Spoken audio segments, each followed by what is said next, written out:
Hi friends, நாம இன்னைக்கு பார்க்க போறது உண்மை சம்பவம். நம்ம நாட்டுல ஒரு வீடு இருக்கு. அந்த வீட்டுக்கு பக்கத்திலேயே போக கூடாதுன்னு மக்கள் சொல்லுவாங்க. ஏன்னா அதுக்குள்ள போனா நீங்க திரும்பி வரலாம், ஆனா போன மாதிரியே இருக்க மாட்டீங்க. நான் இப்ப பேசுறது ஹைதராபாத்ல இருக்க குண்டன் பாக்ல இருக்க ஒரு வீடை பத்தி. இந்த வீட்டை நம்ம நாட்டிலேயே மிக பயங்கரமான ஹாண்டட் ஹவுஸ்னு சொல்லுவாங்க. பல பேர் இந்த வீட்டுக்குள்ள போனதுக்கு அப்புறம் தங்களோட மனநிலைமையை இழந்திருக்காங்க. சிலர் உயிரை இழக்க நேர்ந்திருக்கு. இந்த வீட்டோட பின்னணியில இருக்க உண்மை அதிகமா பயமுறுத்தும். முதல்ல இந்த குந்தன் பாக்ஸோட ஹிஸ்டரி என்னன்னு பார்க்கலாம். இது ஹைதராபாத்ல இருக்க ஒரு ரிச் ஏரியா. அங்க பணக்காரங்க வாழறாங்க. அதுல ஒரு பெரிய வீடு. அந்த வீட்டை தான் இப்ப எல்லாரும் ஹாண்டட் ஹவுஸ் ஆஃப் குந்தன் பாக்னு சொல்றாங்க. அதே ஏரியால சாஜித்னு ஒரு திருடன் இருந்தான். ஒரு வீட்டுல திருட போறதுக்கு முன்னாடி ஒரு வாரம் முழுக்க அந்த வீட்டை நோட்டம் விடுவான். எப்போ லைட் ஆன் ஆகுது, எப்போ ஆஃப் ஆகுது, அவங்க எப்ப சாப்பிடுறாங்க, எப்போ கார்டன்ல நடக்கிறாங்கன்னு எல்லாத்தையும் கவனிப்பான். ஒரு வாரம் கழிச்சு ஒரு நாள் அந்த வீட்டுக்குள்ள போய் திருடி வரணும்னு முடிவு பண்றான். ஏன்னா இது குந்தன் பாக், பணம் கண்டிப்பா இருக்கும். அந்த நாளும் வர அந்த வீட்டோட பின்பக்க கதவு வழியா வீட்டுக்குள்ள போறான். ராத்திரி நேரம்,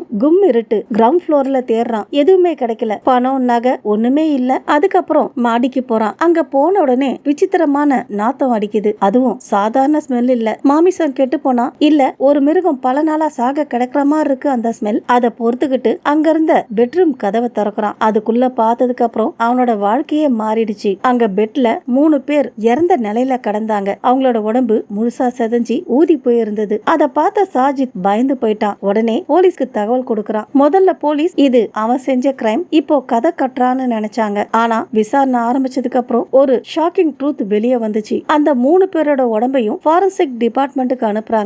ரிப்போர்ட்டும் வருது. அதை பார்த்தவங்க அதிர்ச்சி அடையறாங்க. ஏன்னா அவங்க இறந்து 6 மாசம் ஆகுது. ஆனா இது எப்படி சாத்தியம்? சாஜித் என்ன சொன்னா, ஒரு வாரத்துக்கு முன்னாடி இந்த வீட்ல லைட் ஆன் ஆஃப் ஆகுது. அவங்க கார்டன்ல நடக்கிறாங்க. அவங்களோட சத்தம் கேக்குதுன்னு சொன்னான். அப்படின்னா 6 மாசத்துக்கு முன்னாடியே இறந்தவங்க ஒரு வாரத்துக்கு முன்னாடி உயிரோட இருந்த மாதிரி அது எப்படி சாத்தியம்? அப்போ அந்த வீட்ல யார் இருந்தாங்க? இந்த கேள்விக்கான பதில் இந்த கதையோட ஆரம்பத்துல இருக்கு. பல வருஷங்களுக்கு முன்னாடி இந்த வீட்ல நடந்த ஒரு சம்பவம். அந்த வீட்ல இருந்தவங்க இறந்து போனாங்க. அதுக்கப்புறம் அந்த வீடு அவங்களோட மகன் கிட்ட போச்சு. அவன் அமெரிக்கால இருந்தான். இந்தியாவுக்கு வரவே மாட்டான். ஆனா அங்கிருந்தே அந்த வீட்டை வாடகைக்கு விடுறான். இதுல ஒரு விசித்திரமான விஷயம் இருக்கு. யார் அந்த வீட்டுக்கு குடி வந்தாலும் அவங்க அதிகபட்சம் 10 நாள் தான் தங்குவாங்க. அதுக்கப்புறம் எதுவும் சொல்லாம அங்கிருந்து போயிடுவாங்க. அப்படி அந்த வீட்ல என்ன இருக்கு? இல்ல அந்த வீட்ல யாரோ மக்களை இருக்க விட மாட்டேங்கிறாங்களா? இப்படியே பல வருஷங்கள் போகுது. அப்போ ஒரு பொண்ணு 2 குழந்தைங்களோட அந்த வீட்டுக்கு குடி வராங்க. இவங்க தான் ஆரம்பத்துல கிடைச்ச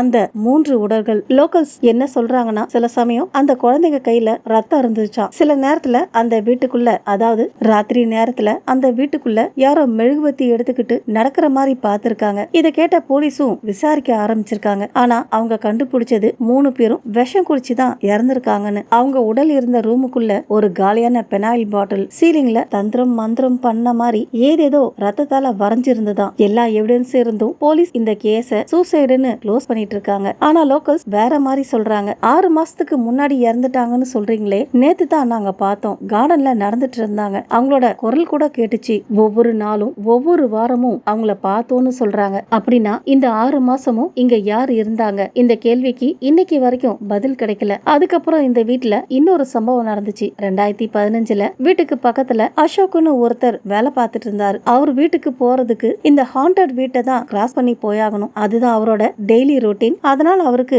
பயமே இல்ல. ஒரு நாள் அந்த வீட்டை கடந்து போறப்போ அந்த வீட்டுக்குள்ள ஒரு லைட் தெரிஞ்சது. புதுசா யாராவது குடி வந்திருக்கலாம். அவங்களுக்கு இந்த வீட்டோட உண்மை தெரிஞ்சிருக்காது. போய் சொல்லலான்னு வீட்டுக்குள்ள போறாரு. உள்ள போனதுக்கு அப்புறம் எந்த லைட்டையும் காணும். வீடு முழுக்க தேடி பாக்குறாரு.